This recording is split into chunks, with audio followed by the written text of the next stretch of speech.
Welcome to the Supplement Engineer Podcast. Today we have a very special guest, my wonderful wife, Sandra. Hi. So as I alluded to earlier in the week, we are going to be doing some live Q&As here going forward with the podcast. And so just to try and bring some more education into there, bring some more of the research side that's been going on. A lot of the times we get caught up in what products are just being released and all that, but I want to get back into, the whole reason I started the podcast in the first place was the science of supplements. So, and to help people. Right, and to help you avoid wasting money on products that are garbage. Yes. No, there's a lot of misinformation out there. I should know. There is. So I'm going to say you are a layperson. I'm a layperson too, but in the view of the supplement realm, you're a civilian. Yeah, you're a civilian. You're not within the supplement industry very often. So what are some of the things that you see, I guess, on like a weekly basis, whether it's from other teachers or students, that are some of the common misconceptions about supplements? Yeah. So, okay, first of all, the main one, my students told me C4 will kill you. That was one of the comments. I said something about taking a pre-workout and they said, C4 will kill you. And I said, what? And so I didn't understand. I think there was a misnomer about, I don't even know. See, again, I don't know what I'm talking about either. Yeah. And so I don't understand. Can you tell me, what was he talking about? And is it true? When C4 came back way back in the day when it first hit the market, It had DMAA. Okay, so it was one of those things. Yeah, but I mean, that kid was probably still shitting his pants when that version of C4 was around. So I mean, he was still crawling around on his hands and knees. So over the years, I mean, C4 has a lot of beta alanine in it. Okay. And it gives people the tingles. Oh, is that ear tingler? Yeah, that's what the ear tingling thing is. And it's also got 150 milligrams of caffeine. For the entry level or the novice lifter, novice gym goer that's never had, much coffee or anything. Or pre-workout. 150 milligrams is enough to, give you a little giddy up. Plus there were some mood boosting ingredients in there now. I don't know what iteration the current baseline C4 original is on, because they've changed it. Cellucor and Nutravolt have changed it so many times over the years. They've tried to make an extreme version, which wasn't really extreme at all. They've changed the ultimate version, which we have an old version of the original ultimate in there in the thing. What was the kind I used? I tried it one time. Oh, that was the original one. The original one. Wait, with the DMAA? No. Like the C4 original is what it was called. Okay. And that's when we were comparing it with some other pre-workout that I didn't notice. Just released. Yeah, and I didn't notice the difference, which I thought was really funny, because you did this whole ingredient panel, and it was like, I don't know if I'm allowed to say this, it was like, I didn't really notice the difference between the two, and one of them sounded like it was going to be a lot better than C4, and I was like, I'm fine with both. Well, yeah, that pre-workout had 300 milligrams of caffeine in it in a single serving. So what we did is we double scooped the original C4 original just to make sure we were on equivalent basis as far as caffeine content, so you could justify and judge its energy boosting capabilities. But I mean, there are certain ingredients in C4 that I really like mucunapurines, which is an L-dopa precursor, so it boosts dopamine levels in the brain. I like anything that makes me happy. Yeah, well, that's in there. And so it's got that in there. It had some Kana in that, which kind of is another mood elevating anti-anxiety ingredient. But now the new versions of C4, all of those ingredients are gone. Oh, okay. And I don't know if that's because Amazon's not allowing them anymore, or certain other big box retailers, but even though those ingredients are fine within the federal level, you can use them. Once certain retailers or PayPal says we're not going to support any brands that use these ingredients, then it basically kills that ingredient, unless it's people that do a lot of D2C, so direct to consumer stuff. Okay, gotcha. Yeah. So, what pre-workouts are we sipping today? Okay. What's the next thing? You said you wanted something happy, so let's let you get a pre-workout there that's fairly loaded with happy stuff. Yes. Okay. So on Tuesday, I was still reeling from Robert's genius idea of a power hour where we ate 12 donuts in 1 hour on Sunday. Literally all day Monday I recovered. So Tuesday I used Assassin. I don't know. Right? Apollon? Yeah. It's Anarchy Labs, which is a sister company of Apollon Nutrition. But yeah, Robert Samborski, Apollon Nutrition, Anarchy Labs. Yeah, that's their hardcore, high stem, blow your nuts off pre-workout. Right. So we're still in the process. I'm still in the process of using it. We did. We filmed an intro. 3 weeks ago. And now we're going to fill an extra, if you will. But anyways, no, I needed something that kind of would kick me in the butt and make me happy, and excited to work out and ready to work out. And I had the best workout on Tuesday. Yeah. It was back, and I was like, yeah, let's keep pushing it. And I so rarely have that mentality. But I'm noticing, does this have a lot of nootropics in it? Because for me, the more mentally it's less about the caffeine and the pumps for me, I think. And it's more about the brain. Yeah, the Like, nootropic. yeah, the effect. nootropic effect. Like if I'm in this zone mentally, then I can do anything. So I guess the caffeine helps, but yeah. Well, I mean, yeah, in a serving here, so you've got some B vitamins in here to support, natural energy production and neurotransmitter synthesis and all that good stuff. In a full serving, you're getting 4 grams of L-citrulline, so that's for nitric oxide production.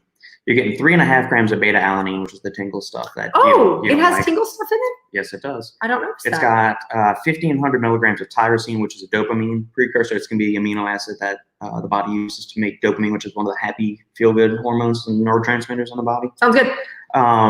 We've also got a gram, so 1,000 milligrams of agmatine, which is going to work a complementary action to L-citrulline, support nitric oxide production in the body by inhibiting arginase, which is the enzyme that breaks down arginine, which is the systemic fuel that your body uses to synthesize nitric oxide in the body. I really feel like the more I listen to you, I should learn this. Yeah, it's in a lot of pre-workouts. So. It's not happening. Yeah, we've got a gram of lion's mane, which is lion's mane. Okay, I love one lion's nootropic, boosts nerve growth factor, and that it's not a stimulant, but I get the same effect from lion's mane that I do from another nootropic compound in neurofactor, which is a green coffee fruit extract. Yeah. And that upregulates levels of BDNF, so brain-derived neurotrophic factor. So it's another little brain protein that increases the growth, regeneration, and survival of neurons. I love those things. So yeah, it provides me like a mental awakening, mental heightening, with that's a different kind of energy than caffeine is. So right. Okay. So for me, I don't know if you're done, but I feel like there's a lot more. Do you happy really stuff have to in here. talk about it, or no? I mean, we got 750 of DMAE, which is not DMAA and is not DMHA. It's a choline. It's in the choline family of stuff, which we're going to cover all of this in our actual Anarchy Labs assassin review. So that's why I'm kind of glossing over everything right now. 500 milligrams of caffeine anhydrous, which is the hit you in the face kind of. Hit you in the face, but then you have a slower one, right? Yes. We've also got 500 milligrams of beta PEA, which is a happy mood boosting thing.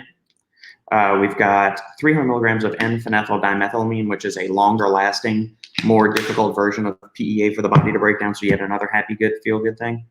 300 milligrams of grapeseed extract for more nitric oxide production. 120 milligrams yield of theacrine, which is going to supply more long-lasting energy. All these ingredients? I do. Why do you have to talk about all these? 100 milligrams of caffeine, and that's it for basically the nootropics. Everything else is stimulants. Okay. So that's mine. What are you taking? I'm working with Performax Labs Hypermax. I can never remember what the camera is on this thing. It's the opposite of what you wanted to be. I know, it's weird. But Pink Hypermax, Starblast. this is their newest flavor that they just released. I mean, it's several months old now, but they finally had another production run of it, and Aaron over at Performax was nice enough to send us the tub. So it's my second time trying this flavor. I really like it. It's Pink Starblast, so it tastes just like Pink Starbursts. It tastes yours.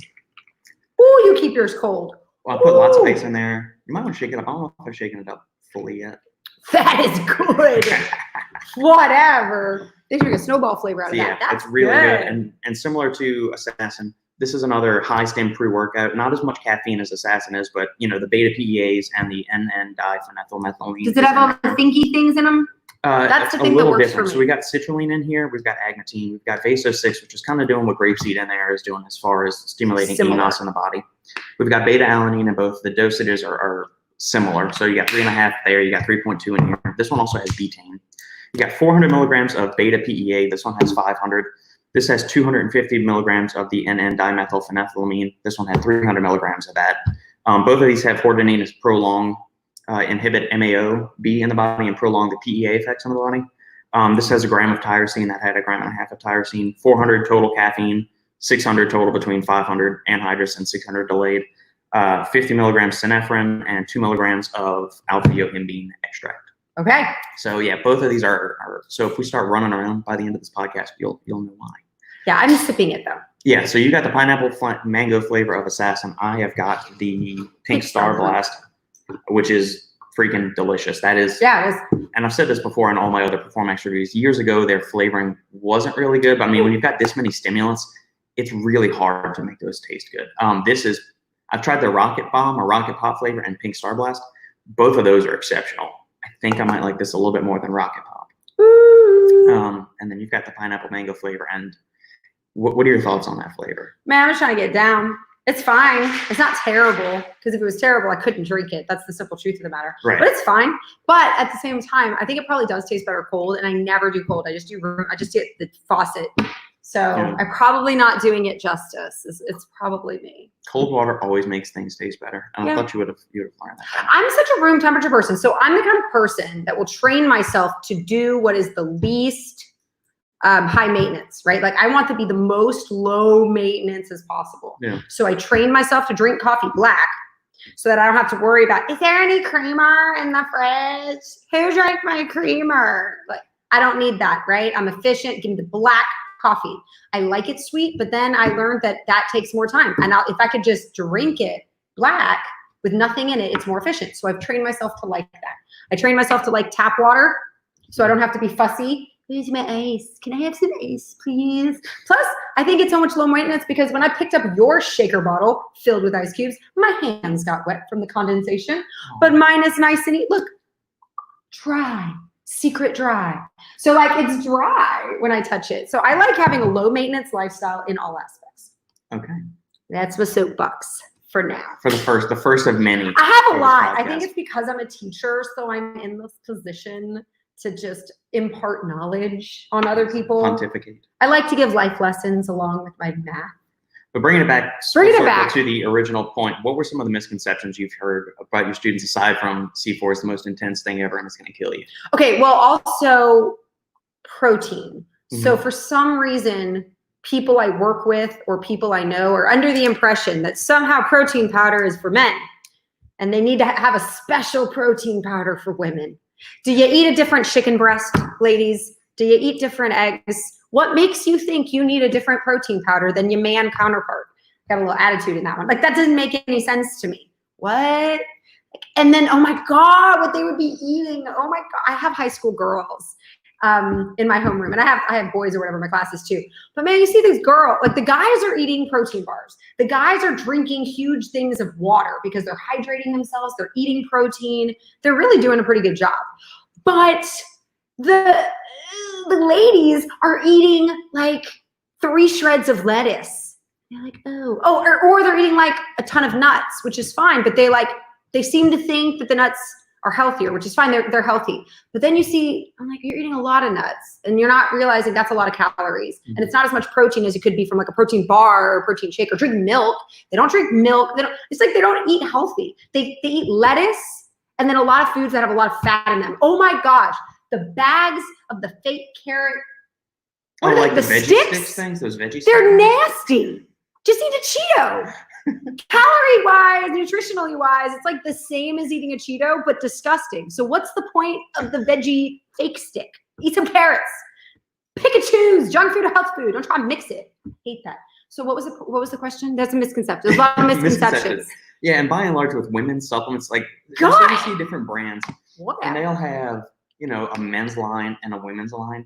And most of the time, the women's supplements are like a fraction of the dosing. They're of the men's weaker. Supplements. Now, most compounds and chemicals in society, even prescription drugs, are dosed out based on body weight. So you could make an argument for certain things like caffeine. So, if we're dosing caffeine on a milligram per kilogram basis, and we need, 3 to 6 milligrams per kilograms of caffeine to get those performance enhancing ergogenic benefits, you could make an argument that women might take a little bit lower caffeine. But what I'm finding is weird is that you remember Beth from FTA? Remind me to tell you about caffeine and girls, because I got lots to say. Okay, Go ahead. Yeah. Yes, I remember Beth. Yeah, Beth. Her and Emily could crush caffeine and like high stim stuff without even they would have like 2 or 3 bangs a day. And you handle Assassin without an issue whatsoever. Yeah. My girls drink bangs. And they also, so a lot of them are scared of caffeine. And yet they come to school with their 24-ounce coffee beverage. Mocha crap frappuccino. Yeah, like nonsense. The fancy ones that are super calorically dense and super caffeinated. Oh man, it's crazy. And then they do drink bangs, but I don't know. So I think they can handle it. So all right, guys. As always, drop your questions in on the side, and we will get to those throughout this entire podcast. And in between that, Sandy and I will, I have an answer to this question. So Blake is a fellow LSU. I believe he's a graduate. If not, he's an LSU fan, as noticed by his little avatar right there. There you go. So do you think LSU should be allowed to play neck Let's give a little context of what NEC is. Okay, for let's people give that context. Don't understand what It LSU is. started my senior year, your second to last year. Robert took an extra year. I did. I switched from computer engineering to mechanical They engineering. put him my a first year behind. That's how jacked up the LSU engineering curriculum is. Isn't that crazy? It's because you tested out all year. Anyways, so it started out. If I'm not mistaken, I think we kind of stole it from Southern's band.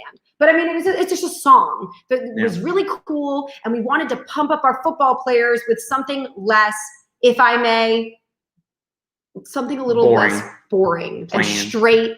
You know, something cool. Yeah. So we got this song from Southern's band, which was awesome, and it was NEC, and we played it, and fans loved it, and everybody loved it, and it was awesome. And that year it was great. The fans just got excited.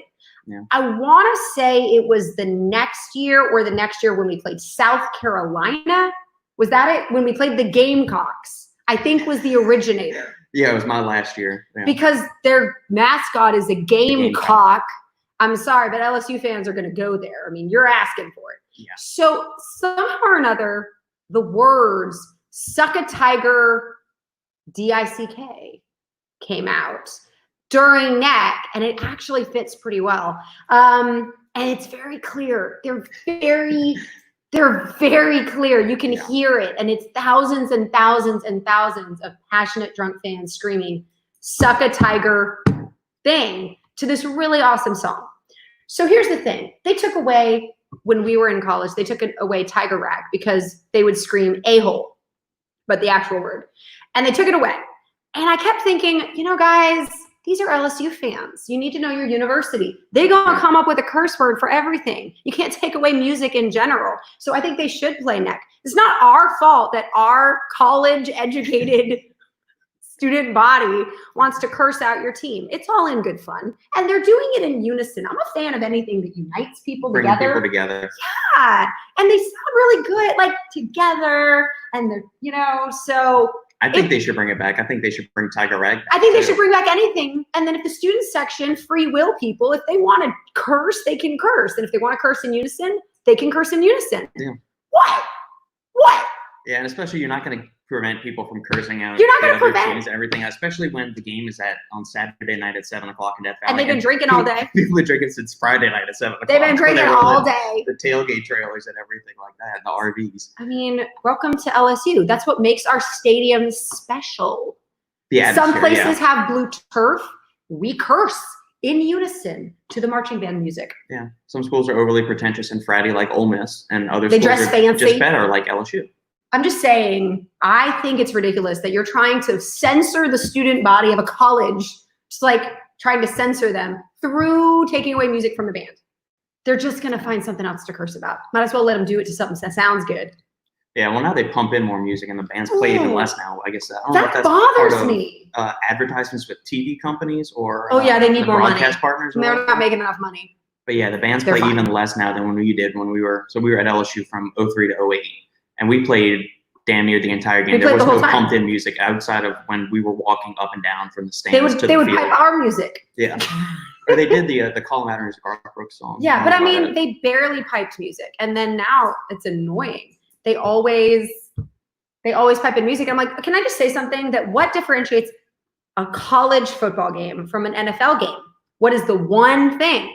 The college marching band. And I've said for you, and you know, you guys can argue with me on this, but I know for a fact that, you know where I'm going to go with this? Keep going. The Super Bowl halftime should be a marching band because that's what they's intended to be. Okay, they need to get the DCI Drum Corps International, whoever was the best show. If you've ever seen a Drum Corps International live, you understand why the color guard exists. You understand why the marching band exists, okay? Because if you've only been exposed to bad marching bands, you don't understand, right? Or bad color guards. If you go live, it's powerful. It's like this wall of sound, no microphones. You don't need techno lights or setups, no mishaps. You're not messing up the field or doing anything weird because, guys, it's a football game. So bring in a band to come in and rev up the crowd. I'm sorry if it's not fancy enough for you. If you want, get some... They do the thing with what do they do? Like there's like a random stage with people. You can have your famous people when they're booty shorts over there or doing their little thing with their little fake music and they're where they're not actually singing. they're just doing radio music, but somehow that's more popular than an actual marching band. So anyways. Soapbox number 2, and we're not even to the 20-minute mark on the podcast. Sorry, guys. I need to thing. stay on track. That's why, you know what? When I teach my lessons, I have like a lesson plan in front of me so I can stay on track. Yeah. Blake, what do you think? Leave it, drop a comment. Do you think LSU should be allowed to play neck? And what other songs, if any, do you think they should or should not play? This is from my man Lucas, my Polish brother from another mother. He runs a Prometheus sports information technology out there, which is a major distributor for Europe. And that the nootropic that you love, that Mastermind, that green apple one. Oh, I love that one. I've been using it a lot lately. Who makes it? This guy? Apollo. Well, one of his. It's a Polish company. Apollo Gemini makes it, and so they carry that line. Okay, I always ask him. I'm always like, who makes my green apple thing? That's my happy. Whatever. Yeah, that's an awesome nootropic. I love that nootropic. When do you find that it works best, and do you give them a little bit of a rundown of the review of the product? Because we never filmed an official review of it. And you don't really know what I'm giving you half the time, and I just give it to you. No, but I know to ask for the green apple one. Yeah. Because I love it so much. Well, I don't know how to explain it. It gets me in the zone. It gets me happy. It gets me ready. But I don't know. I use it as a pre-workout sometimes. That's how, like, let's do this. I love that green apple, and it tastes good. Oh, I love that. Yeah. Yeah. What was your question? No crash on it or anything? I don't think so. I nap before I work out. I can't work out without a well-rested body. So I make sure I have a well-rested body before I work out. Yeah, so we started recording this at 11, and you woke up from your nap at what, 10:30? So I woke up at 7, and then I went to bed, and I woke up again. Man, are you sure you're not pregnant? Let me tell you what. Oh! Okay, let me just tell you something. My mind, nobody understands as a teacher, or at least in my classroom. Okay, people who have observed me, and they're like, that's not what I do in the classroom. I was like, okay, well, that's what I do. I think a lot and I talk a lot, and I have to make sure that all 20 heads and eyes are with me. I call on each kid popcorn, make sure they're paying attention. But anyways, the amount of energy I use in my brain all day, if I don't have anything to keep me occupied, I get bored and I go to sleep. So it's the summer. I'm dying. Like, I'm dying right now. I want to do something with my brain. So that's why I nap, Robert. That's why I nap. Okay, well, I love neck and wish they would keep playing it. Southern's version sounds like Angry Yellow Jackets, and LSU's is so much smoother. You know, it's funny because I thought it was the same version, but maybe it's just the way we It might also harmonize. be the composition of the instruments too. Like Southern may have more brass in there, which may make it sound stronger, where we've got the woodwind sections in there too. It might just be a ratio of the amount of the instrumentation, the orchestration. Yeah, because we have a balance. Right. So it could be that way too. They must also be playing it faster. I haven't heard them play it. I haven't heard LSU play it in a long time either. I mean, I heard like the alumni band play it in the tunnel, and it sounded like ass. It didn't sound good at all. It's because it's the alumni band. Well, yeah, it's it's a bunch of 40 and 50-year-old people just squealing and wailing and doing all kinds of stuff like that. So I'm okay with that. No, I'm okay with that. Okay. It's asking how are we doing, and do we have any riots in our city or our county? So in Austin, there have been some protests / riots, but then I also saw some peaceful protests out on the corner of the suburbia streets as well. Yeah, I mean, they've been going on. Probably, I mean, the protests have kind of shifted, obviously, given the current circumstances going on in the world. Eventually, it was protests to open the economy, and then protests because they didn't like these political policies, and now we're dealing with the current state of affairs. So yeah, it's been kind of a revolving door of stuff, and we're removed far enough from downtown Austin to where we're not in any kind of harm's way or danger or anything like that, fortunately. So yeah, thank you for checking in on this, Lucas, and yeah, we're doing well. We are just kind of enjoying our lives and working and trying to do what we can to maintain sanity right now. Yes. Like doing this podcast. Yes, we're doing our thing. So yeah. I'm going to go and grab that nootropic. We can actually discuss that real quick. You just left me. I did. I'm gonna let Could you at least have left me when I was in the middle of a rant? I mean, I can't manifest those, by the way. I just want to say for the record that if somebody said, Sandy, go on a rant right now, I think I would have crickets. It's all in the mood. It has to come to me organically. Funny story. I'm really good at selling things when I firmly believe in them 100%. I used to work at Mervyn's department store, and you were supposed to try to sell credit card apps where people would open up a Mervyn's credit card. And if they did, they would get 15% off of whatever purchase they had. And so I thought it was a great idea because if they were paying with cash right then or check, if they were just going to pay anyways, I was like, well, if you just open up a Mervin's card, I can pay off your card and you get the 15% off. I was able to sell. You were only supposed to do like 1 a week. I did 8 a week. I averaged 8 a week and everybody else averaged maybe 1 a week. So when I really believe in something, I am a seller. Yeah. Okay, what's up? All right, so here is. Can you see it? The mastermind. This is it. This is my green apple. Hello. So yeah, in this we've got, there's so many nootropics that have been exploding on the market that we've actually really been enjoying. And since, we're working strictly from home all the time, it's not always, I've been working from home more or less for 5 years now. So I'm kind of used to getting in the zone. But truth be told, when she is home, obviously I don't really want to do much. I would rather just hang out with her. We'll go train, watch movies, watch Netflix, or I'm irresistible. Something like that, Go drink old fashions on the porch, or you can drink one of your little girly beers that you like. I love sour beers. Go Berliner Weiss. So in those instances, we like to rely on some nootropics to get us kind of in the work zone, instead of making coffee or doing a pre-workout or something. So Sandy has really been jiving on Mastermind. So I love it. I think we've covered this before, but just to recap for you guys over there, listen, a gram of Alcar, 600 milligrams of alpha GPC, 500 milligrams of phenylalanine, 500 milligrams of lion's mane. I love lion's mane. That's all I got. 350 of N-acetyl L-tyrosine. That is one of my major gripes with this. Several years back, I wrote an article why N-acetyl L-tyrosine is the inferior form of tyrosine in supplements. It's not very bioavailable. It doesn't convert well to L-tyrosine or dopamine in the body. L-tyrosine is much more effective. Wait a minute, time out. So you're saying that one of the ingredients in my favorite nootropic as of now, you're saying it doesn't work, but maybe it works for me. Maybe your study doesn't talk about my brain. There's so many other things going on there. There's no way that you would know that this. So it's unnecessary. They could just take it out. Yeah, and replace it with regular L-tyrosine. You have to replace it. Could you just take it out? I would replace it. This is an interesting conversation because if you say that it doesn't do anything, you can just take it out. It's a poor thing, and there's a bunch of big brands that still use the ingredient. I don't see how it's still going around. It's kind of like using crealkaline or one of the other little shitty forms of creatine instead of creatine monohydrate.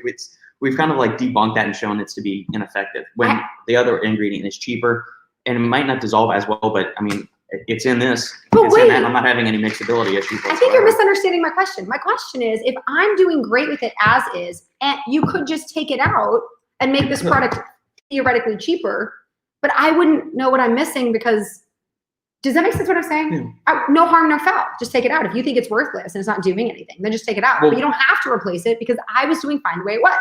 Right, but I think it would improve it even more if you added the 2 grams of L-tyrosine in there, or at least a gram of it. It's all an asymptote, Robert. We can approach, but we can never reach. So just clearly, you've never been a Shinetsky. You've already attained perfection when you're born as I'm a married. Shinetsky. I'm a Shinetsky now. We've had this debate before. It's a wannabe. It's not a. It's okay. not a birthright. Okay. We got 200 milligrams of L-theanine, 200 milligrams of caffeine, 150 of Bacopa Monieri. I would prefer that to be. Bacopa Monieri. This is that was what I get for bringing you on. 50 milligrams of Kana, which I was talking about in C4 earlier. 50 milligrams of estrogen, which is going to enhance uptake and bioavailability of the nutrients, and 20 milligrams of Huperzia serrata extract, which is going to give you 200 micrograms of huperzine. You don't feel like a sci-fi character every time you read these labels? Because every time I'm imagining Dwight from The Office getting Battlestar Galactica on you, because you're just like reading all these ingredients that sound sci-fi. Tell me what a quarter squat is. Am I supposed to know what that is? Oh wait, is that where you squat down and pick up the quarters? No. Oh. Quarter squat is a quarter range of motion. So people will do is, it's like half repping your way through. No, I know what you're talking about. I know exactly what you're talking about. You want to know why? Because every time I say squat to like an adult female who doesn't work out, she's like, oh yeah, I do squats. And then she does that. Is that a quarter squat? Call it a fake squat. Yeah, quarter squat is where, you stand up and you get like down a little bit and then you stand right. It's like you're hopping. Yeah, I guess it's doing. I used to do those. Yeah. For the average person, quarter squats serve no benefit. I don't think. Well, it's like hey, you know what? On that note, how about a quarter push-up? How about you're just. Well, yeah, you see like the gym bros at all the fitness expos or girls when they go even for the push-up contest, but they're just doing their like when girls do it, they do this. What's the turtle? Listen, I keep talking about girls as if like I'm hating on girls. Anyone who doesn't know how to do a push-up really is like. it's so funny because when you see a guy or a girl do it right, your arms are way by your chest. Yeah. Like that's the correct way. Like not by your shoulders. It's down here. Down by the nips. Down by the boobies. This is a children's show. You can't say that word. I know how to speak appropriately for children. It's what I do for a living. All right. Oh, good. A pre-workout question about confusion. I know, right? I didn't actually read it. I should read it. I get conflicting information about certain ingredients in drug tests. I know. Are there any ingredients in conventional pre-workouts that would flag a positive? Exactly.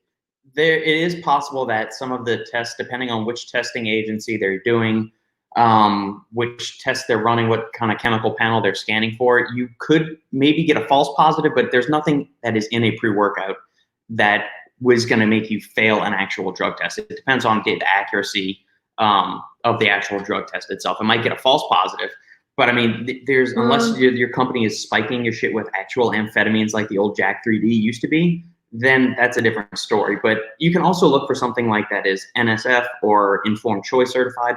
Those do not contain any banned substances whatsoever that are, those are the ones that professional athletes will use because they've been certified. They pass certain specs to guarantee that there are no banned substances that would get you kicked off a team, placed on suspension, scholarship revoked, anything like that. I worked in the athletic department at Michigan, at LSU, and at Minnesota. And I really feel like there's a market for, because student athletes are under stringent guidelines by the NCAA. And so, the only supplement I know for a fact that they are okay taking is like protein. But I mean, they're scared. I wish there was a line that would come out and like be the company for NCAA sanctions or college or like the Olympics or for professional athletes, so that they knew for a fact, like, you know what, I'm not going to think, I don't like, so that the average athlete doesn't have to sit there and like read all the labels. They could just trust in one company, but it would have to be like a company that is trustworthy. Well, first and foremost, I mean, if you're a college or drug test athlete, you have a nutritionist on staff, and you should be bringing all of your stuff to your trainers. Do you have student athletes that are, okay, this is important. Let's have a conversation. But each do you know the difference?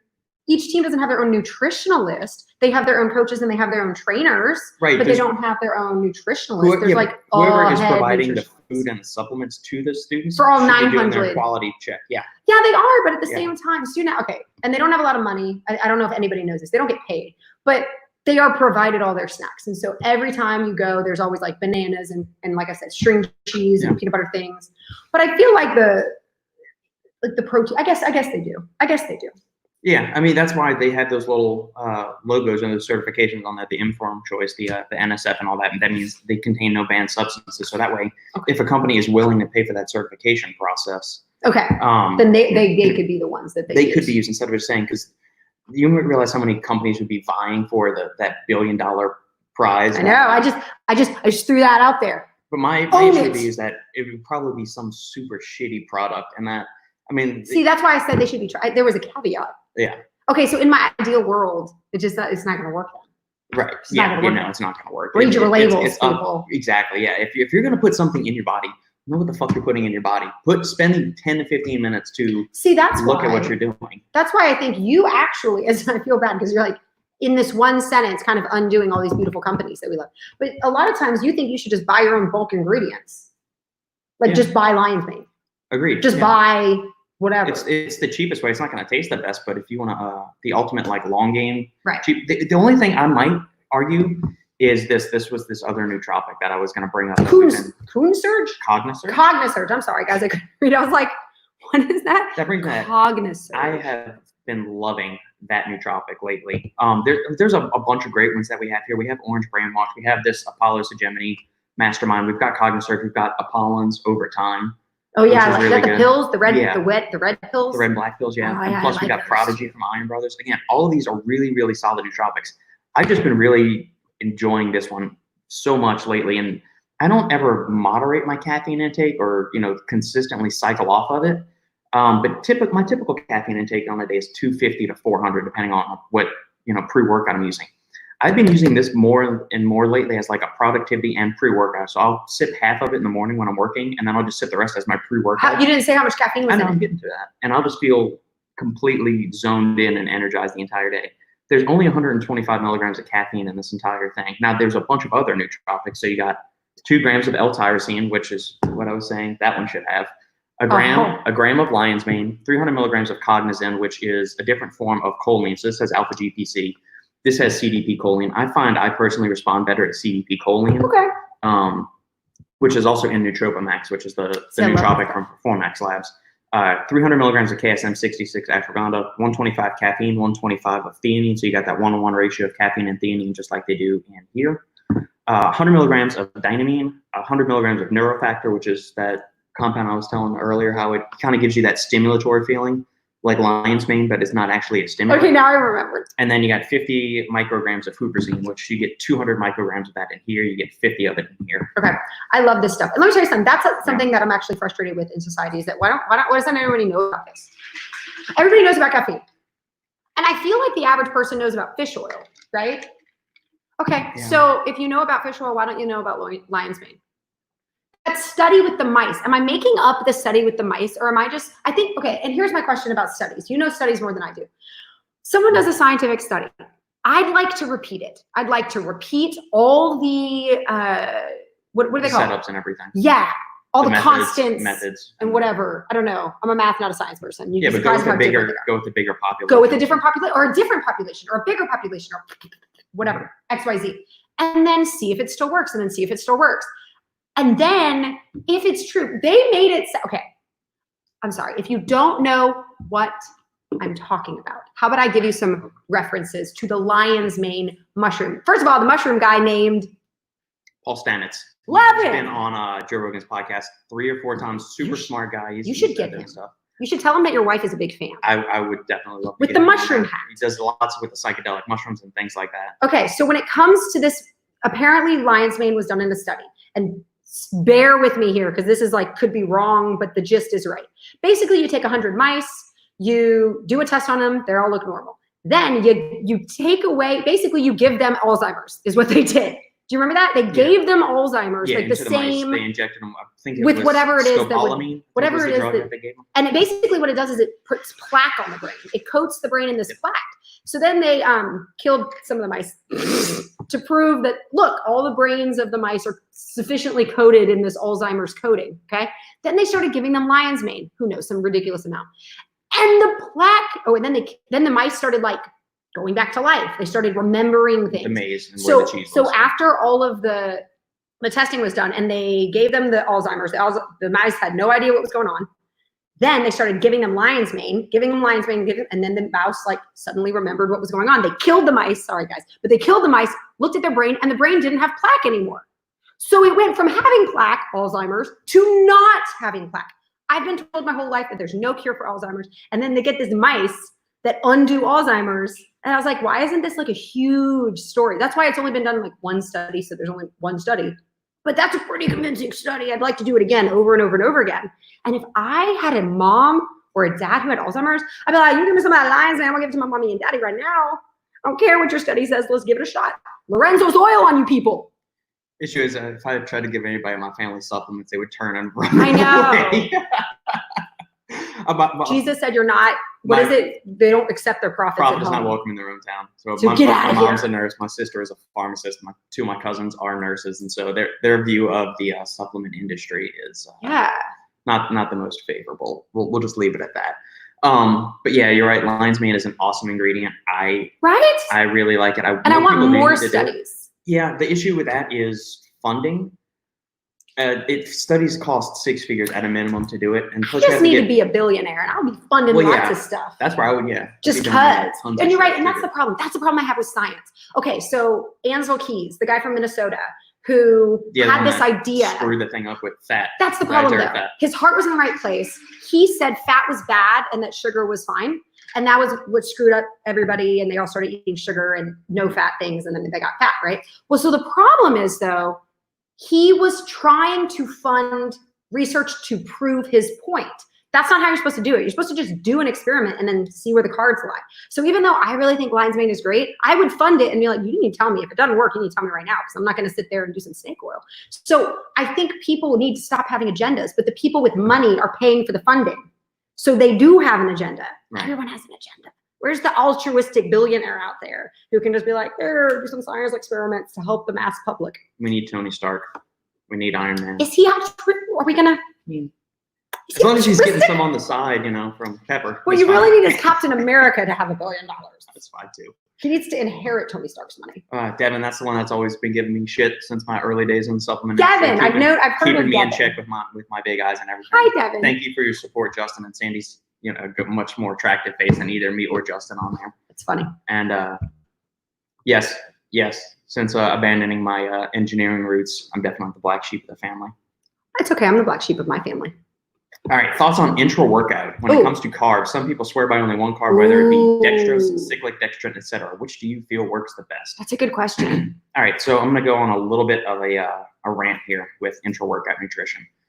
I think by and large, the average person doesn't need any kind of intra-workout carbs or amino acids or anything. By the time it gets through your bloodstream, your workout's going to be over. I actually, I was going to say, I have a feeling you were going to say that. Really, the context when intra-workout nutrition may be beneficial is if you're going into your workouts fasted, but even then, your body's got ample glycogen. Assuming you're only training for 30 to 60 minutes, your muscle has ample glycogen to get you through that.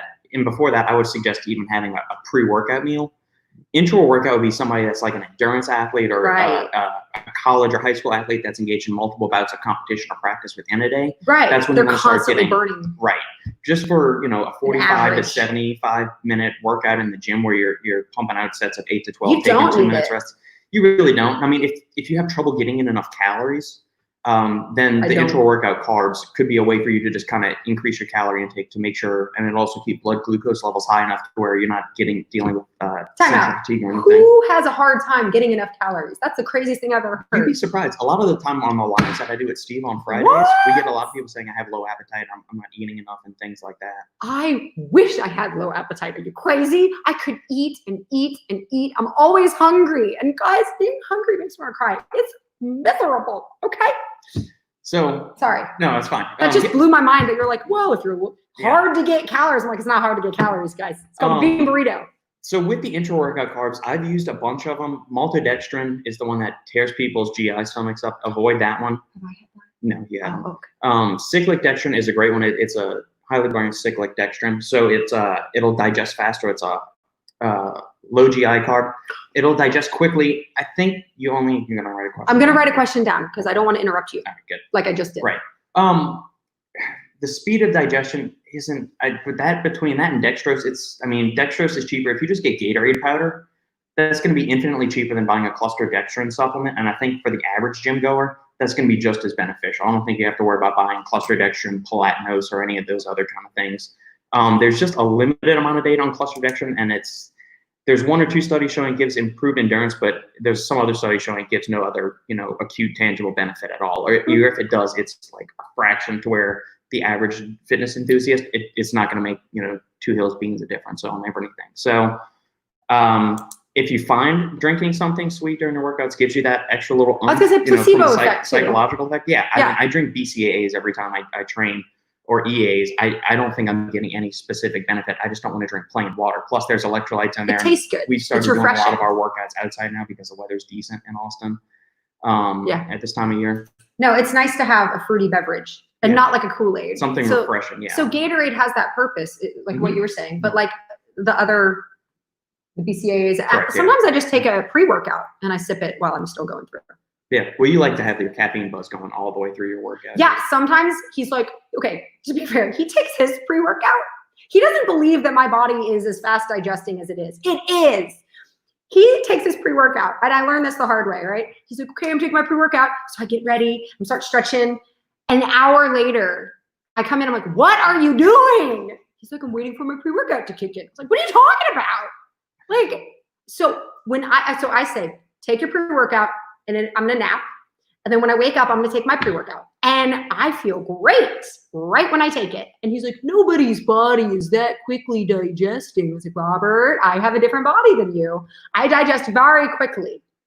I'm convinced. I don't need an hour for my pre-workout to kick in. So I drink my pre-workout while I'm still working out and I'm feeling good. It is true. A lot of certain ingredients like citrulline and caffeine take 45 to 60 minutes to reach peak saturation levels. But not in this body. Not in this body. On to the next question. Okay, wait. I wanted to ask you a question. Yes. So you guys are talking about right now the intra-workout carbs? The carbs, yeah. If you go back for a second. Yeah. So remember we had my friend, okay, so I have a friend, David, who is a diabetic. He was born a diabetic. So he's not a type 2 diabetic, he was born diabetic. Type 1.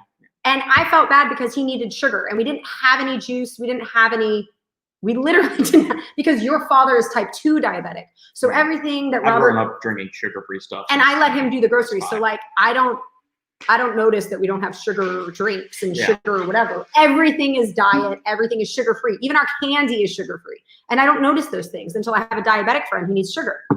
And so Robert had this like the carb powder. It's a cluster dextrin powder. Yeah, right. Cluster dextrin powder. And I think David said, no, I'm just going to go to the store. And he actually didn't take it because he didn't trust it. And I was curious about, from a diabetic standpoint, does that work the same as a sugar?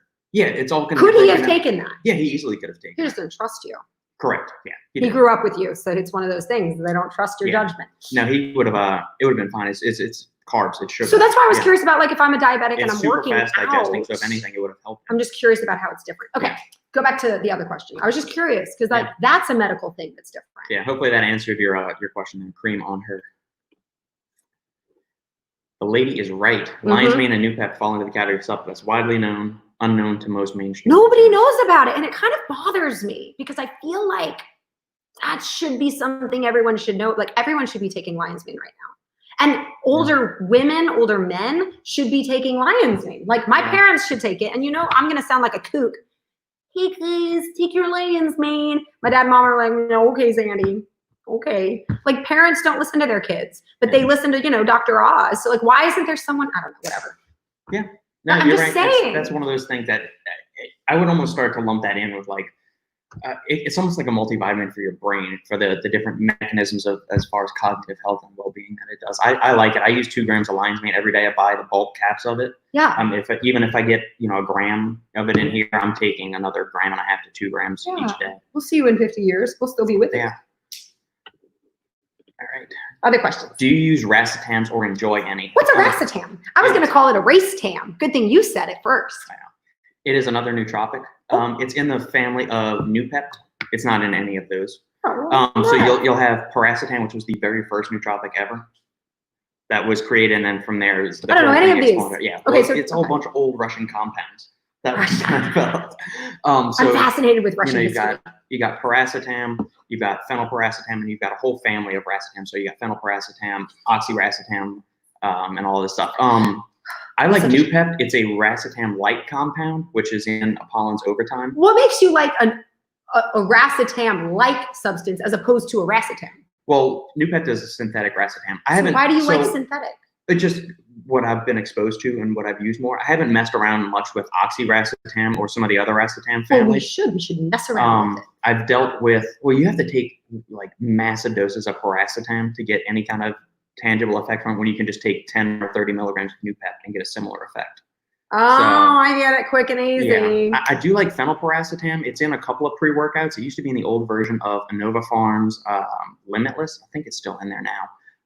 Great for kind of giving you that tunnel vision focus. The issue with phenylparacetam is that it kind of like DMHA and a bunch of those other fun stims, that you don't want to take it too many days in a row because tolerance builds up quick and you stop getting that euphoria, that tunnel vision focus. Okay, so racetam has that? Phenylparacetam does, because of the phenyl compound. Oh, okay, okay. But because that's the other thing, right? So like melatonin makes you sleep. But then when people take melatonin, am I wrong? Doesn't your body stop producing it then? Because it's like, oh, you already have it. I don't need to make it anymore. Hey, is that bad to take melatonin? Or did I make that up? Is that a misconception? It's a common myth about melatonin. So you could take melatonin every day and then stop and you'd be perfectly fine. Yeah, there's actually looking at melatonin now as a possible weapon to combat COVID infection, because what they're finding is people that are most susceptible to it also people that have the lowest levels of melatonin, and melatonin is also the body's sleep. Melatonin is also one of the biggest natural antioxidants in the body. It's got antiviral properties too. Sleep. That sleep doctor, name him. Matthew Walker. Matthew Walker. Okay, I already knew. I have my whole life. I've gotten between 8 to 10 hours of sleep. My whole life. College included. Okay, I'd be like, peace, guys, gotta go to bed. I have always felt like a good night's sleep is one of the most important things to living a fully functional life. You're just proving my point, people. It's like. Anyway, yes, I like phenylpiracetam, and I really like Noopep. I respond very well to Noopep. Some people say they don't get much of anything from it. Some people feel too much stimulation for it. I find 20 to 30 milligrams works really, really well for me. I'll take that, and I took some yesterday, coasting the whole day. Actually stacked it with this because this has got a choline donor in it, so it's always good to take a choline donor with Noopep or any racetam because it upregulates acetylcholine functions in the body. So you want to supply more of the substrate that it's going to use to do that, so you don't get a choline, choline headache. Okay, exactly. I was gonna have a question. I take a I take the nootropics, I take the racetam, I take the lion's mane every single day. You don't Any negative. You don't want to take, because certain nootropics like Berberine. Yeah. Well, think about it. You're modulating and modifying neurotransmitter networks in the body. Making them better. You can, but you can do it too much to where you'll actually cause downregulation of some things in the brain. So you want to cycle it, especially something with a long half-life like Berberine. You maybe want to do like a 5-2 kind of schedule, or at least just, give it time. It's got like a 20-hour half-life. That's important then for people to be aware of. Right. And what a lot of supplement companies do, because Berberine is such a popular ingredient, it's a very effective nootropic. Yeah. People put it in everything. So you'll find it in pre-workouts, post-workouts nootropics, where people are taking it and not aware that they need to like lay off a little bit. Right. So it's like a gas break. Yeah. So just take it when you need it. I don't use Berberine all that often. It's 3 or 4 times a week, and there's other days when I just don't take any. We need to try racetam. Now you're making me curious. I want the real stuff. You've got Noopep. I can get some oxyracetam or I want oxyracetam. So hopefully that answered your question about the racetam. Do you have questions? Yeah, you've never taken it. Devin, yes, S7 is the greatest pump ingredient ever. It is the wonderful, most amazing pump ingredient ever created. I feel like Robert's being sarcastic. Yes, they've heard me rant on this. Regular listeners of the podcast know that I think it's a dog shit ingredient. There's a reason why it costs nothing. And Sorry. Factor crap. Splenda is a sham because it's mostly maltodextrin with only a little bit of actual 0-calorie sucralose. So, the packets that you get. Does it have calories in it that you don't think about? Yeah, I mean, there's about 4 calories in every packet, 3 to 4 calories in every packet of Splenda. I mean, if you actually get just bulk sucralose, like what's in the Tarani syrups and stuff like that we use, that has no calories. But every little packet of sweetener, so even the Sweet and Lows, the Equals, and all that, they put maltodextrin in there, so it's an anti-caking agent, so it can just flow freely. So you really only need them. So is 3 or 4 calories per packet going to ruin your body composition and dieting goals? Only if you're cramming like if you drink 50 of those packets a day. Which, let me tell you something, some of them women do. Well, if you're drinking, 3 or 4 glasses of iced tea, 3 or 4 cups of coffee, Diet and Coke. you need it super, well, no. We're talking about, because that doesn't have the maltodextrin in the Diet Coke. We're talking about just the packets. So if you're doing a bunch of coffee, tea, and stuff like that, where you're adding all these packets, it might give you a meaningful amount of calories, but for the person that's only having, a single cup of coffee or 2 a day, I don't think it's going to be. It goes back to my original statement: low maintenance. Drink your coffee black. You don't have to worry about it. Right. No cream, no sugar, no nothing. Going back to the carb question, not now with the pandemic, but I was thinking of adding intracarbs to MMA and lifting in my schedule. Are you doing them back to back? That's a good question. How much time in between do you have that?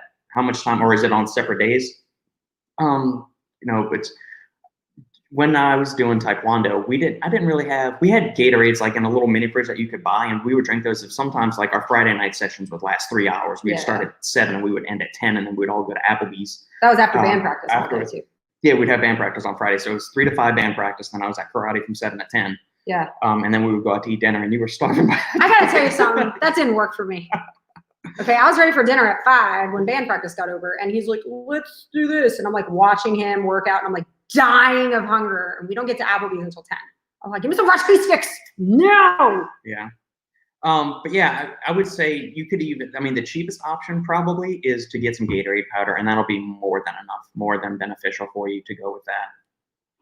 I think that's okay, you're gonna go to that question. We're gonna go in line. We're gonna go in order. Dextrose and OJ mixing fructose and dextrose is underrated. Yes, it is. So your body can only absorb so much dextrose or glucose at one time. Oh. And what they've done through some of these rehydration studies that they've done is that when you combine multiple different forms of sugars together, you can actually increase how much your body does that. So if you add in some salt and caffeine into that rehydration formula, you can actually increase the uptake and the replenishment of glycogen and blood. Is that a good thing? Faster. Yeah, if you're doing multiple events, or if you're going from lifting to MMA to soccer practice or something So you like can that. concoct a little sugary, Yeah. salty. Yeah, I'm gonna have to go look on the Pickle. exact ratios. I want to say it's like 3-to-1 or 4-to-1 dextrose to fructose, and then you add some extra salt in there to facilitate Well, isn't absorption that what more. Gatorade is? Gatorade has salt in it. Not enough. It's salty. It's like salinity. Yeah, but it's not enough, and plus hydration needs depend very much on, and it's an individual basis. So you need your own formula. Yeah, you can titrate it based on body weight and things like that. Okay. Maybe that'll be the next article I'll do for the site, is talk about that hydration stuff, because I've heard it discussed before on Mark Bell's podcast. They had some hydration guys on there that work with MMA fighters a lot. That's so cool. Yeah, I'm gonna tell you right George now, fighting. Lockhart, I think That'll is his get name. you. Check out George Lockhart as far as the rehydration stuff, and if not, I'll consult his work, and maybe I'll come up with an article just to kind of distill it all and break it down for everybody. Okay, let's read this question. Current research on the subject. Robert's mom has been doing some serious research on diabetes, by the way, because your father He's had it, I'm gonna say almost not 30 years now, because I'm only he is from 35, New but Orleans and he likes New Orleans food and he really likes him some pasta. Yeah. Like Alfredo. Yeah. Like not even. Yeah, butter, Parmesan, and pasta. It's just He likes basically. bread too, Yeah, he likes the food that's really bad for him. And your mom, as a nurse, wants him to live as long as possible. And he has got, am I allowed to like out him? Out him? Like talk about his personal, you know, with the HIPAA and everything. You're not supposed to talk too much. I mean, my dad has been a type 2 diabetic for over 20 years. And it's gotten worse.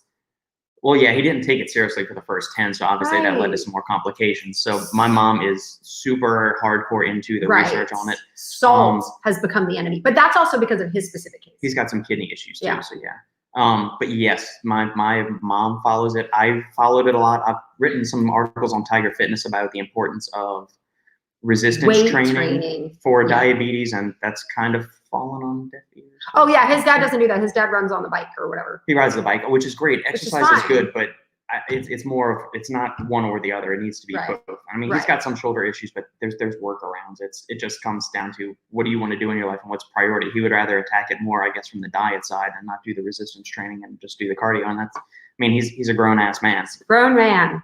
so he can choose. To Again, do no that. one listens to the children. I'm not going to push it. I haven't tried to make it a point of pushing it, but yeah, I do follow the diabetes research. Sorry, I'm laughing at a question at the bottom. You- We're gonna get to that. Can we do that one? No, we can't. We got to go in order. We don't have to go in You order. have to respect the order in which people submit their questions. I disagree. Agree You're to going to be disagree. replaced next week. I mean, that makes New wife, sense. I don't know new what wife. I'm talking about. Okay, go ahead. Yes. Probably not. No, But yes. we're not gonna win that. Sure, but no. We had a dream team. We had the best football team in the history of college football. I would put that up against anyone.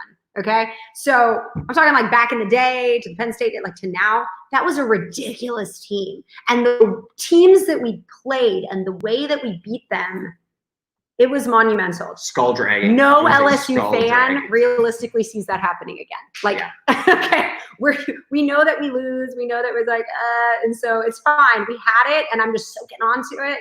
But I mean, if we win, that'd be great. But I mean, Clemson's really, like, there's a lot of really good teams out there that we happened to beat last year because we were better.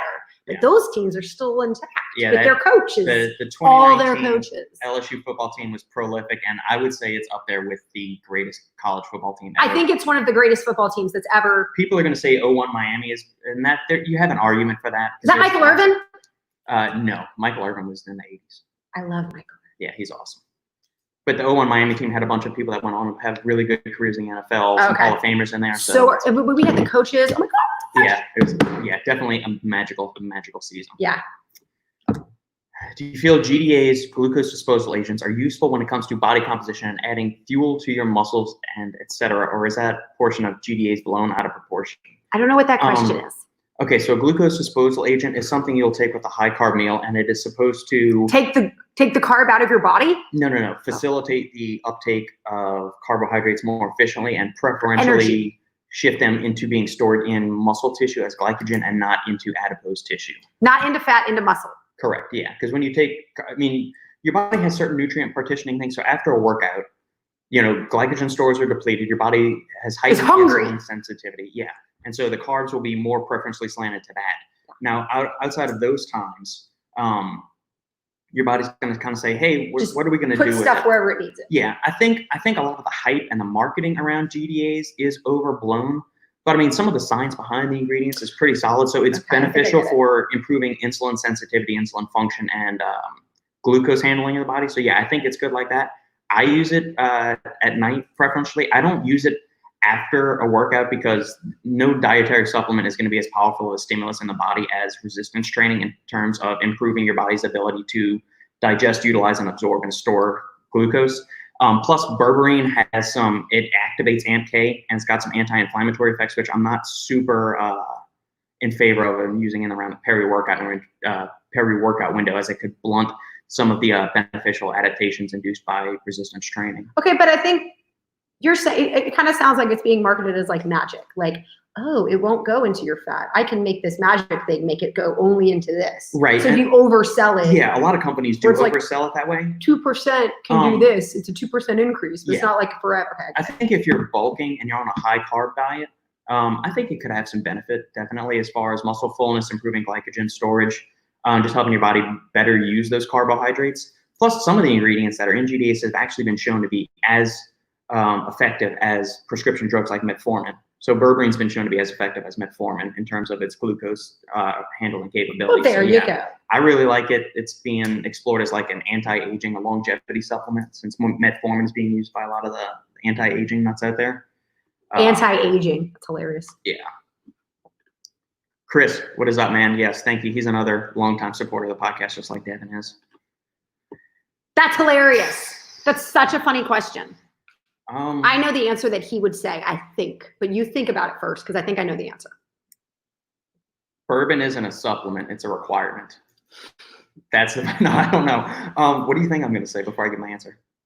Do you know what you're going to say? I think I do. Do you promise you're not going to change your answer once I estimate what I think you're going to say? Yeah. Okay.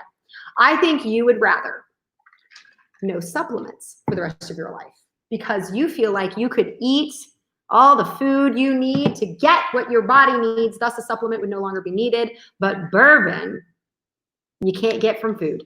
Right, and bourbon almost qualifies as a nootropic some days for me. When I get two in my head, and Robert gets way in it. Like, as much as I think, he thinks more. And the thing is, he has no release because he don't talk, so it's just stuck there. So he needs a little bourbon to like soften the juices up there. Yeah, and get the creativity stuff, because my brain will get too in it, and I can't slow it down. So the bourbon helps with that. Yeah. Sad thing of no supplements, I wouldn't ever get to enjoy wonderful nootropics anymore, which is kind of sad. But I would be fine with it. I mean, I did well enough in school without having any nootropics or anything. We did do well in school without nootropics. Okay, wait, that's another question. Wait.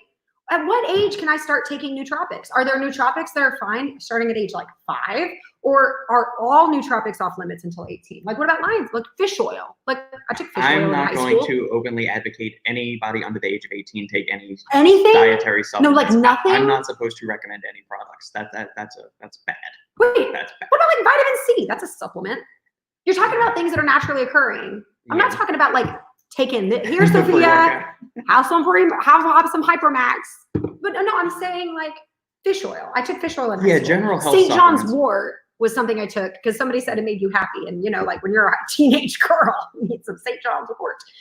That was more placebo. It never really had an effect on me. But I'm just saying, could they take lion's mane? Could they take? Yeah, I think non-stimulatory things like that and certain nootropics I would be okay with. I wouldn't be okay with something like Huperzine. Okay, so give me some that a kid could. Lion's mane I would be fine with, just because it's a whole food extract. That's all it is. They take the fruiting body or the mycelium of it. It's just mushrooms. Yeah, it's powdered up mushrooms. So I would be okay with that.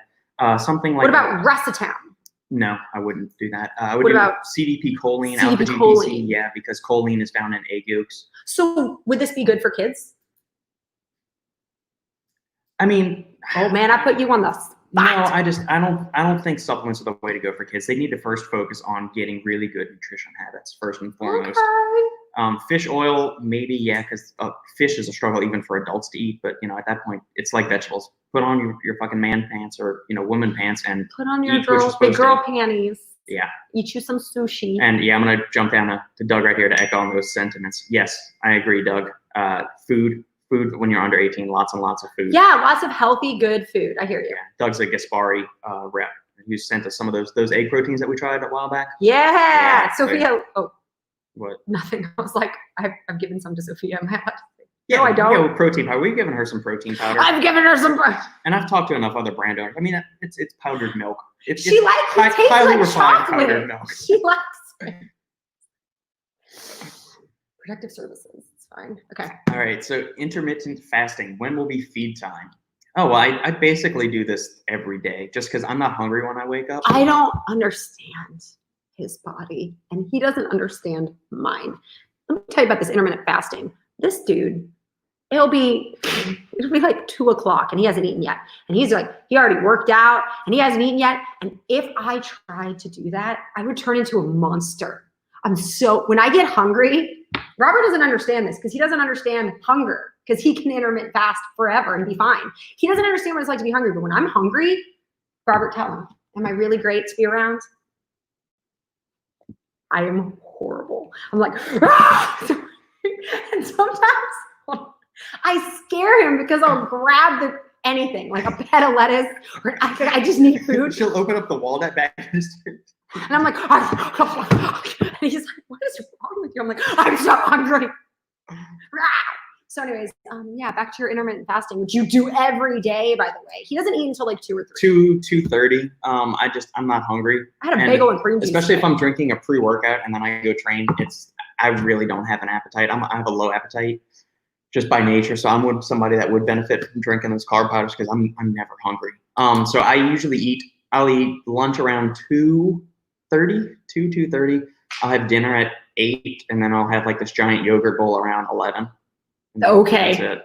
Yeah, that don't work with me. Yeah, and that's about all. I need food. I need lots of food. I need some milk. So, yeah. I need some protein powder. Yeah, in the morning I'm fine just getting up and just moving about. I don't really crave any kind of food. I might have black coffee, and I don't really classify that as breaking a fast or anything. In response to Doug, yes, please, Doug. Yes, banana nut and PB cup. Yes, wait. Are please, those sir. 2 separate flavors, Yes, or is two it separate flavors. Yeah, but banana nut and peanut butter cup could be the same flavor. Banana and peanut butter go well together. You see the and? That means 2 different things. Oh. It didn't say banana nut PB cup. It said banana nut and PB cup. That'd be a lot of nuts going on. If that would be a lot of nuts with peanut butter. Although that sounds delicious. Yeah. I love banana nut, and wait, those are the ones that kind of have a saltier kind of taste, right? Yeah. That sounds good. Egg whites are naturally. Yeah, there's actually no salt. I know there's no salt in it, but it has this salinity feeling. Well, yeah. And so that'll be good with banana nut and peanut butter. Yes. You should pick ingredients that naturally lend themselves to having some salt. Stop scaring them with my eyes. See, told you. With your eyes? Yeah, with mine, because they go really big. Your eyes are big. That's okay though. Got a stapler. Got to fix his tear. I don't remember what this was in reference to. I guess we were on. We were talking about something. We went off on something. Thoughts on GlucoVantage? I've seen it. It's new, but that's why you don't go in order. It's a lot more powerful than Berberine. I believe GlucoVantage is the dihydroberberine. Let me pull it up real quick. I need to look. I need to look into it more. Yeah, it is dihydroberberine. So it's supposed to be as effective as berberine, or maybe a little bit more with a lower dose. But what the body does is that it actually takes dihydroberberine, converts it back into berberine, and then it starts using it that way. Is that good? I mean, it's like they tried to reinvent a more complicated wheel or a mousetrap. So you take berberine, the effective dose is 500 milligrams 3 times a day. Wait, what does berberine do? It's one of those GDA ingredients we were talking about. Oh, it's one of those movers. Yeah. Got it. Yeah. Plus, it's got some good antioxidant benefits, anti-inflammatory benefits, other things like that. Okay. It's got a ton of benefits. So what dihydroberberine is, it's supposed to be a more bioavailable form, so you can get by with a lower dose. But I believe when I first glanced through the research, that the body actually converts it back into berberine once it gets through the small intestine or something like that. Isn't it good that your body does the work though, or is that bad? Like that's a good thing. My body's working. I guess it's converting. But the price of it is outrageous from what I've seen, and regular berberine is not that expensive, and it's been shown to be effective. So okay, yeah, I want to do some more research on, so I'll get back to you on that maybe for next week's podcast. Wait a minute, time out. Yeah. You told the public that we were going to talk about 80s and 90s movies, and we haven't done that yet. I know. Didn't you say that? Well, we got bombarded with questions, and you started on your soapboxes, so we'll get around to that. Okay, well, I'm just saying. Does kind of make me dizzy. In the dosages that I've used, so the products that I've most used it in, was C4 and Nootropics, which is Performax Labs nootropic. I've never had any issues from it making me dizzy at all. I What's the thing that makes me nauseous? Betaine. So that's not, I'm sorry. I don't know what any ingredient does. I just know. No, con is like an anti-anxiety, mood elevating ingredient. I find it gives like a little pleasant happiness and mood enhancement to stimulant blends. You know what? I bet it makes people dizzy if they're sleep deprived. You and your sleep. Hypothesis. So yeah, no, I've never had that. I've heard large doses of it might make people nauseous. I've never had an issue with it being dizzy though. So let's see. PB cup, yes. I'm going to talk about the movies. Okay. All right. Since we've reached the end of the question queue for the moment, we will diverge into our discussion of 80s versus 90s action movies. I'd like to say for the record, it didn't start out as an action movies conversation. It was simply movies in general. He and I have already decided. I originally thought 60s had best music, but Robert swayed me to the 70s, and now I'm with him on that. The 70s decade definitely has the best music. So that was a conversation we had. And then we started talking about movies. And one of us thinks that the 80s have better movies. And one of us thinks the 90s has better movies. And I'm going to say the 90s have better movies, better quality movies, and more of them than the 80s. And you want to talk about action, that's fine. I find that 80s action movies are just one-note action, fantastic action, which is fine. It has a place. That's the way they should be. But the 90s added comedy. I don't need the hero to be self-doubting and go on this self-discovery quest. That's not the 90s. Fuck that, man. Okay, get in there and blow shit up and just go to town. Okay, so I'm going to name some action movies of the 90s that I think are really interesting. Like they're interesting and they're funny and they're good and they got good bad guy. Like, okay, so in the 90s, I'm going to say I really like Face Off. Okay. I liked Con Air. Okay, I don't know if these are like the best or anything. I love Independence Day. That's an action / sci-fi, but there's like comedy. There's levity in there. Yeah. I like The Rock. I've named like a bunch of Nicolas Cage movies. So. You got a fetish for Nicolas Cage. I don't, but like, and then like Mission Impossible was an action movie, but I liked Mission Impossible 1. I thought it was so good. But I really did feel like, no, you need sleep. You need sleep. Take your lion's mane. No, you need sleep. I can't believe people are sleep deprived. My whole life, I've gotten 8 to 10 hours my whole life. There's never been a time that I didn't. So I'm telling you right now. Even after we had the halfling. Yeah, after Sophia. Yeah. Oh my God. That's another tangent for me to get on. But for those of you. Save that for next week. For those of you that are pregnant or expecting a child and someone tells you, you're never going to sleep again, they're lying to you. You're welcome. You're welcome. You can do anything. So back to the movie debate. Movie debate. Okay, so tell me about your 80s movies, because I think I've done a pretty good job of talking about that. We're just going with action movies? Sure, we can go action movies. Boom, right there. He took care of it for me. Thank you. Bloodsport, Van Damme at his best. Top Gun. Bloodsport is fine. I feel the need. That's the Kumite. Rambo, Rocky 4, ultimate 80s action Rocky movie. 3 is better than Rocky 4. Mickey dies in Rocky 3. Yeah, Apollo is the best character that Rocky ever came up with. And he doesn't die in Rocky 3. In Rocky 3, they run on the beach together and train. It's amazing. Mr. T. Clubber Lang, yeah, classic. Arnold movies, yeah, Predator. No. The original Terminator. Terminator 2. That was 91. Is better. And that is 90s. And that is when they got the slick, creepy cop guy as the bad guy. All the Indiana Jones movies, caveat, all the good Indiana Jones movies Raiders of the Lost Ark 80s. is good. But Last Crusade. 89. Oh, I forgot. Boom! I really like Last Crusade. Yeah. I'm not saying 80s doesn't have good action movies, but I'm saying 90s has like awesome ones. Oh, Robert. Go ahead and click that, Robert. Let's have a conversation about the movies that were just Arnold listed. Movies, yes, Predator, Commando, wonderful. No, 90s. But 90s doesn't have like the quintessential action star like Sylvester Stallone. What was Demolition Man? That was the 90s. I like Demolition Man. Yeah. Wesley Snipes. Passenger 57. See, this is where See, it's like suspense. This is where I'm going to disagree with you, Doug. I don't like Goonies. I think that's just like Rudy. It's way overrated. But Sandy likes Goonies. I don't. I love Goonies. Goonies never say die. I think my movie. That's why I said a booby trap. We would never have the Expendables movies today if we didn't have the 80s. Okay, but I'm not saying that the 80s don't have good action films. I'm saying the 90s offer better and more. Better quality? Yeah, that's the point. Who has better action films? Quality. You're looking at it from like a whole, I'm talking about just pure action. You're trying to get story and character arcs and levity. If we're going best body action counts and blowing shit up, it's 80s. I like 90s. Plus you got the Chuck Norris movies in We the were just 80s. watching Bad Boys. Yeah, we watched Bad Boys and Bad Boys 2, and we're going to watch Bad Boys 2 is 3 in the probably 2000s. this afternoon. Yeah. Yeah. But no, like, okay, wait. Maybe somebody out there knows this. What song is this movie from? I'm going to try really hard to sing it. It's like, do, do, do, do, do, do. And then there's like a, do, do, do, do, do, do. Is that Speed? Is it Face Off? Is it Con Air? I'm getting those three. I don't know if it's one of those three, but it's like, do, do, do, do, do, do. And then there's like a car chase, and then there's like a guitar that goes, boo. So anyways. Was Point Break 80s or 90s? That's totally 80s. No, Point Break? You're talking about with Keanu Reeves? I think that's 90s. I think that's early 90s. Doesn't look like a 90s film. It looks like an 80s film. Yeah.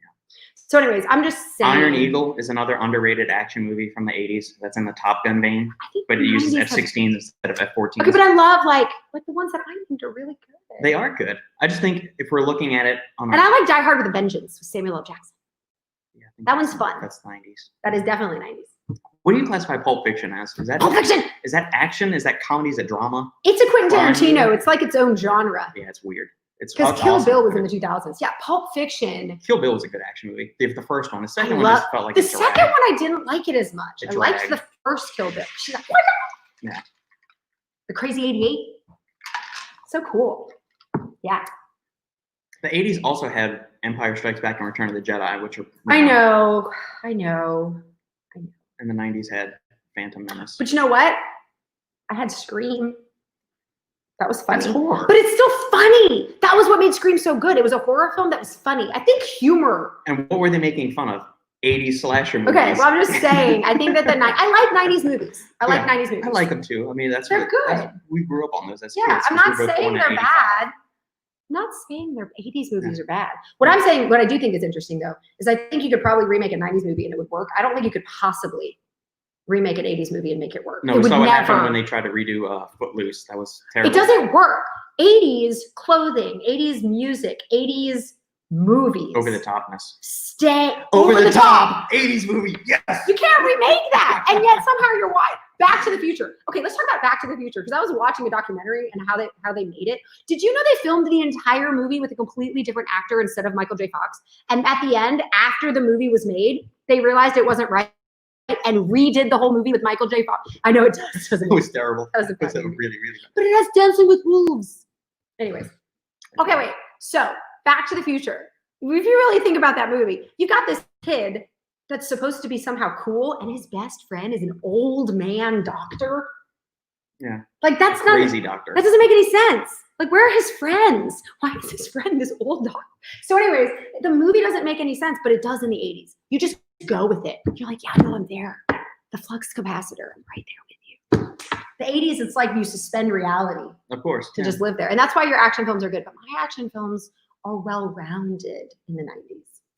They are. I like them. I go through moods of which one. Right now we're on the 90s action movie. Yeah, we're on a 90s kick. I like which we need to go back and watch Con Air and Face Off. I love Face Off and I love Con Air and Speed. I'd rather see The Rock. And The Rock. I love them all. Yeah. Cool. All right, guys. Well, thanks for joining us for this week's podcast. We will probably do this again next week since it seemed like we got a good amount of questions.